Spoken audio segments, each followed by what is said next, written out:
Well, good morning. Thank you for joining us today, and thank you for making the arrangements to move inside at the last second. We appreciate that. Today we continue our drainage improvements that we're making on the Hessen Castle corridor. You know, I know some of you have covered a number of stories where we've done ribbon cuttings and groundbreakings on Hessen Castle for the last 2 years, and it certainly is quite an investment, about $6 million that we're investing to protect 13 neighborhoods in that area. It's going to help with flooding and drainage issues that are in the neighborhood, but it's also going to protect our waterways. You know, Mayor Tom Henry has long been a supporter of infrastructure in our neighborhoods and throughout the community. He understands that infrastructure is not just about roads and bridges, but it's important to concentrate on what's underground, the water and sewer pipes that we have, and the stormwater improvements that protect our rivers. He's going to join us now with a little bit more. Thank you, Frank. Frank's absolutely right. Some of the biggest assets of our community, none of us ever see. But can you imagine what it would be like in this community if we didn't have those assets? You know, our water pipes, our sewer pipes, any type of drainage system to protect our neighborhoods, all of those need to be in place if in fact we're going to project our city as a city that has the kind of quality of life that we want to project to future employers and to those that ultimately want to call Fort Wayne home. So I certainly want to thank our entire City Utilities Division and the neighborhoods involved for working together to make this type of partnership a reality. We cannot allow neighborhoods to flood any more than we possibly can. It's been a long process. For the 14 years that I've been mayor and even the 20 years that I was a city council member, we all fought constantly to help the drainage system in our community. And we're slowly getting to the point now where we don't have to worry nearly as much. So again, I want to thank everyone involved. Another great statement for the city of Fort Wayne. Thank you. Thank you, Mayor, and we really appreciate your support. You know, the recent 2020 Hoosier survey, which was conducted by Ball State University's Bowen Center for Public Affairs, found that Hoosiers choose the environment as a top priority. That was just released in December of 2020. The environment even topped things like highways and roads. Kind of surprising, but not. People do care about our environment here in Indiana. Sometimes they're not as vocal. Certainly, we here at City Utilities in our mission statement do value what happens with the environment. We want to protect public safety and public health. We have good drinking water that's safe, and we have water that has good pressure, but we also concentrate on stormwater issues and sewer issues, as you're well aware of with our tunnel project that's going on. Environmental issues are certainly top of mind with City Utilities, and we're really pleased to be joined by, from the Great Lakes Commission, the Executive Director, Erika Jensen, and from the Indiana Department of Environmental Management, Doug Nusbaum. They both have been instrumental in helping us fund this project. Their organizations provided grants, and I'm going to have them now share a few words.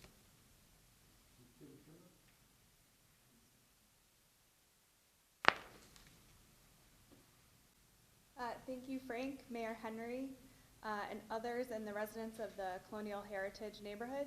It's my pleasure to join you this morning to help break ground on this important project.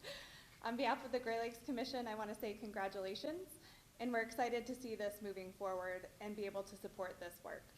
In particular, I want to recognize the City of Fort Wayne's commitment to this project and their efforts to protect their neighborhoods from flooding and improve water quality in the Maumee River. We look forward to seeing the multiple benefits it will bring to the community by slowing down the flow of stormwater, reducing excess nutrients from waterways, and the creation of new habitat that can be enjoyed by residents and local wildlife. As Frank said to me yesterday, this project is a win-win. I also want to recognize our partners at the USDA's Natural Resources Conservation Service. Working in collaboration with the NRCS, the Great Lakes Commission is proud to help states and local communities improve water quality throughout the Great Lakes region through our Great Lakes Sediment and Nutrient Reduction Program. This year, we're thrilled to celebrate 30 years of this one-of-a-kind program, and over the last 3 decades, it's helped to prevent millions of pounds of phosphorus and tons of sediment from reaching the Great Lakes.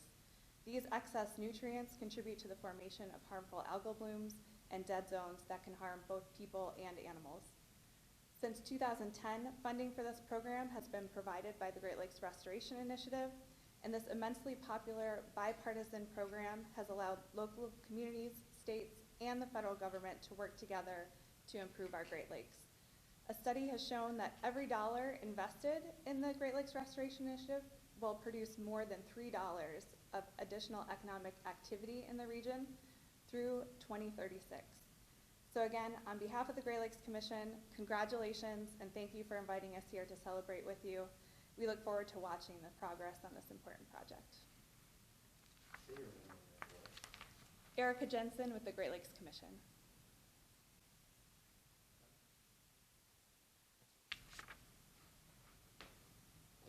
My name's Doug Nusbaum. I'm with the Lake and River Enhancement Program, and we've had a partnership with the City of Fort Wayne over the last several years. We've worked on projects in Spy Run, Headwaters Park, the Old Fort, and this just continues that great partnership it is to work with the city. This project is a project that we really like. It brings a water quality benefit to the basin, the Great Lakes Basin. It also increases wildlife benefits, both terrestrial and aquatic, and it has a public component, access component. And within the department, we always look for those type of projects to fund, and we continue to look forward to working with the city in the future. Thank you. One of the best things about a project like this, as I said, has been going on for about 3 years. We've been having a lot of neighborhood meetings, and we've gotten to know a lot of neighborhood presidents and neighborhood leaders. Vernice Harrell is the neighborhood president of Colonial Heritage. In fact, some people say she holds court there. So I would like her to come up and share a little bit about this project. Hi. Let me pull this one. I'm Vernice Harrell, president of the Colonial Heritage Association. And I've noticed they've been putting in sidewalks on Hudson Castle, which is very good. And then now they putting in a drainage on at the end of Cloverbrook and Heritage, which is very good because we need it. They're doing a great job, so that's about it. Okay, thank you.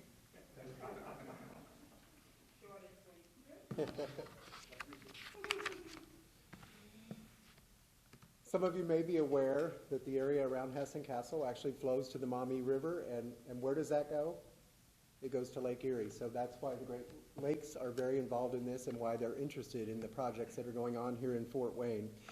Anne-Marie Smrchek is our engineer and program manager leading our sewer and stormwater teams, and she is going to join us now to talk a little bit more about what is going to go on in this project. Anne-Marie? Good morning, and thank you for being here. This project for the Hessen Castle Phase 3 area will play a role in protecting our neighborhoods and the environment. So I thought I'd refer to this map here as we talk through and kind of tour the property, if you will. We begin on the left side here, starting with this ditch coming in.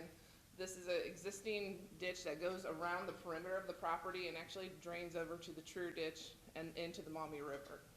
This ditch will be expanding and creating a two-stage ditch which will allow for water to slow down and settle out some of its pollutants. As we come into the property, on the north side of the property, you can see this area here, kind of a yellowish green.